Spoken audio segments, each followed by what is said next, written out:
Author Chinita Morena ako si Madonna. Sabi ng ibabagay sa akin ang pangalan ko dahil maganda daw ako. May kapatid ako si Quenny. Mas nakakatanda siya sa akin kaya palagi siya ang nasusunod.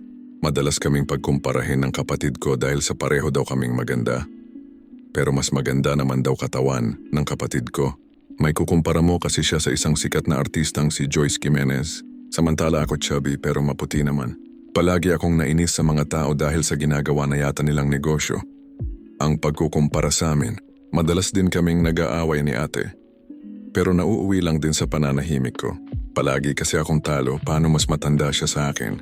Pero kahit ganyan kaming dalawa, mahal na mahal ko pa rin ang ate ko at ramdam ko yung ganoon din siya sa akin. Isang araw, umuwi akong umiiyak sina mama at papa. Tinanong ko sila kung bakit pero wala silang naging kasagutan sa akin. Nagkatitigan lang sila ni papa habang nagyayakapan at umiiyak. Padaskol akong umupo sa silya. Di ko sila maintindihan. Pakiramdam ko hindi nila ako nakikita. Bigla akong nakaramdam ng takot ng mawari kung wala pa si ate magtatakil silim na. Hindi pa siya ginagabi ng uwi, mapa.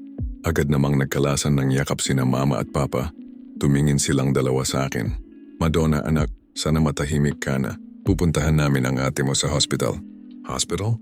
Nagulat ako sa narinig ko. Sana makasurvive siya. Nagyakap ulit sila ng papa at umiiyak. Sasama ako di sila sumagot pagkos lumabas sila ng bahay at sumakay ng kotse. Binuksan ko rin ang pinto ng passenger seat at nabigla ako sa naging reaksyon ni mama. Nandilat ang kaniyang mata na parang nagulat. Umiyak na naman siya ulit. Pagulhol ko ate, nag-aala ako sa kapatid ko. Pagdating namin ng hospital ay bumaba na ay na mama at papa at ganun na rin ako. Bakit parang ayaw nila akong makausap? Sobrang lalaban ang kalagayan ng ate kaya parang di na nila ako pinapansin. Bilisan mo na ang paglalakad sabi ni mama at lumingon pa sa akin. Sa ICU kami dumiritso. Si ate ay nakahiga sa kama at maraming nakakabit na aparato sa katawan. Humagulhol sina mama at papa na pahikbi ako at yumakap sa kapatid ko.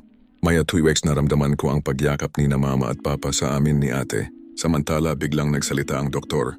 Nasa stable na siya, Mrs. Ligtas na ang anak mo. Natuwa ako sa sinabi ng doktor, nag-iba ang timpla ng mukha ng doktor. I'm sorry Mrs. I'm sorry for her loss. Nakaligtas nga ang kapatid niya pero dead on the spot naman si Madonna.